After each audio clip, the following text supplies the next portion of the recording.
नमस्कार दोस्तों, मैं अंकुर उपाध्याय स्वागत करता हूं आप सभी का आपके अपने YouTube channel share market analysis में।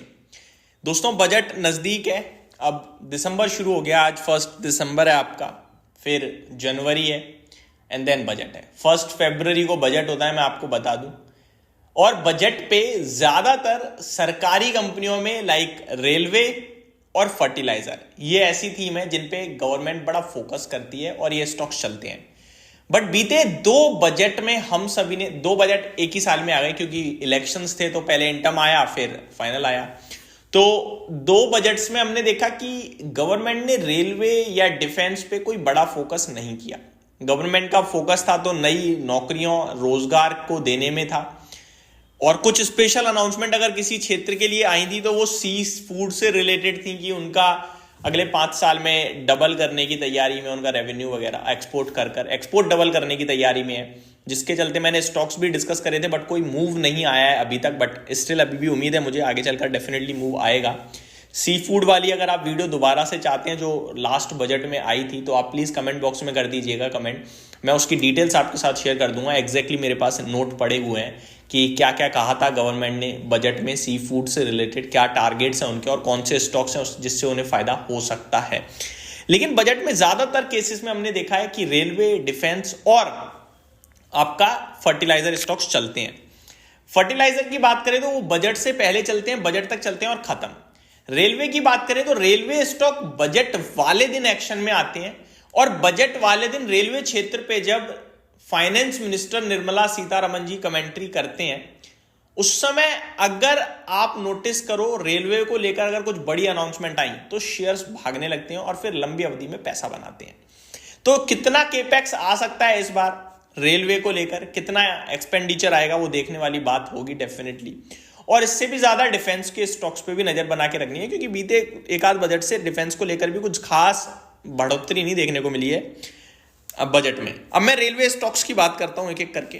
आरवीएनएल की बात करता हूं सबसे पहले दोस्तों। 435 रुपीज के लेवल्स पे ये स्टॉक ट्रेड करता हुआ दिख रहा है हमें। यहाँ पे ऊपर में देखा जाए तो लगभग 650 के हाई लगे हैं, करेक्शन अच्छी खासी हो गई है। लेकिन स्टिल इसके 2 तरीके के इन्वेस्टर हैं, अभी भी 2 तरीके के लोग हैं ऐसे स्टॉक के पीछे। एक जो कह रहे हैं ऊपर से अच्छा करेक्ट हो गया लेना चाहिए, और दूसरा स्टिल यही कह रहे हैं बहुत महंगा है, क्योंकि 70 के पीई पे रेलवे कंपनी नहीं ट्रेड करती है। ये कर रही है क्योंकि ऑर्डर बुक अच्छी है, इसलिए। ऑर्डर बुक तो बाकी इंफ्रा कंपनीज की भी अच्छी है। ऑर्डर बुक से क्या, ऑर्डर बुक तो सारी की सारी ये जो काम करती है ना कंस्ट्रक्शन का, इनका सबकी ऑर्डर बुक ज्यादा स्ट्रांग मिलेगी आपको।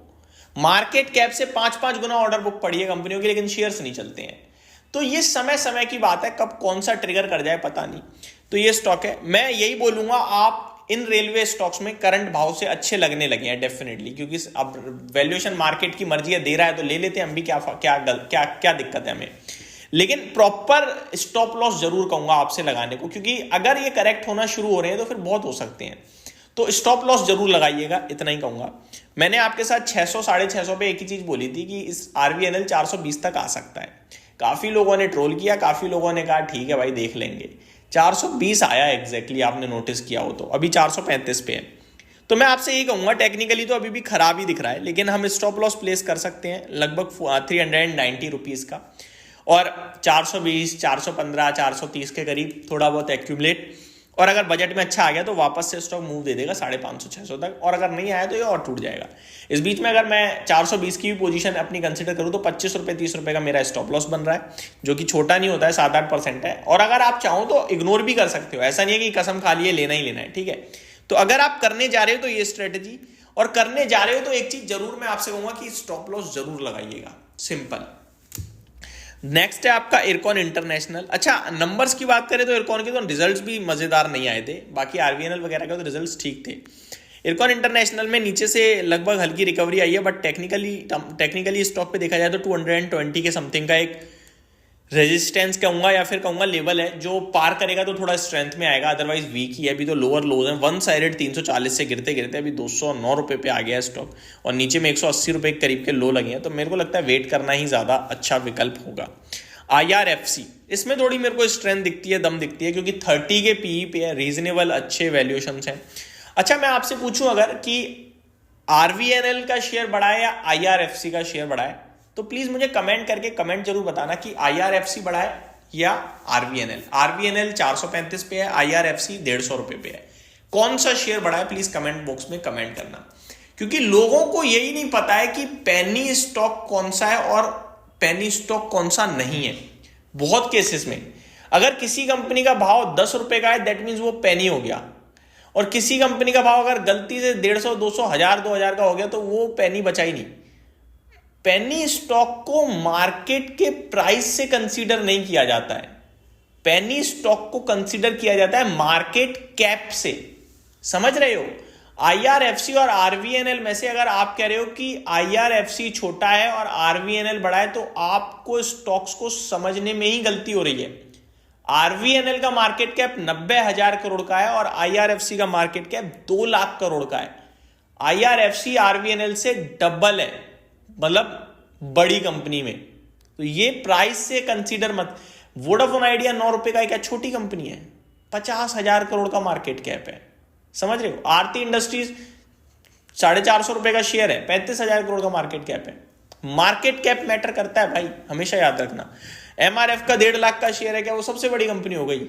रिलायंस है, ठीक है। तो ये आपको मैं, वैसे ज्यादातर लोगों को पता होगा बट फिर भी लोगों के दिमाग में गलत थॉट्स हैं, तो मैंने आपके साथ शेयर किया।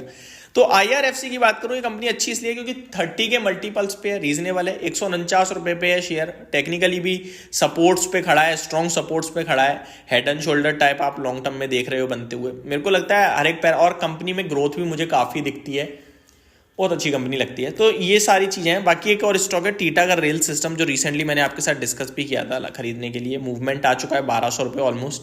अभी कोई वापस से डिप आएगी तो देखेंगे, अदरवाइज वेट करेंगे। बाकी बजट में अगर कुछ स्ट्रॉन्ग हुआ तो डेफिनेटली डिस्कस करेंगे, बट बजट के समय ये स्टॉक्स एक्शन में आते हैं, इसलिए हमने एक बार वापस से डिस्कस करे। सारे स्टॉक्स बाइंग कैटेगरी में आ रहे हैं, बट प्रॉपर एसएल के साथ ही आप फॉलो करें तो ज्यादा अच्छा रहेगा। Thank you so much for watching this video. Have a great day guys.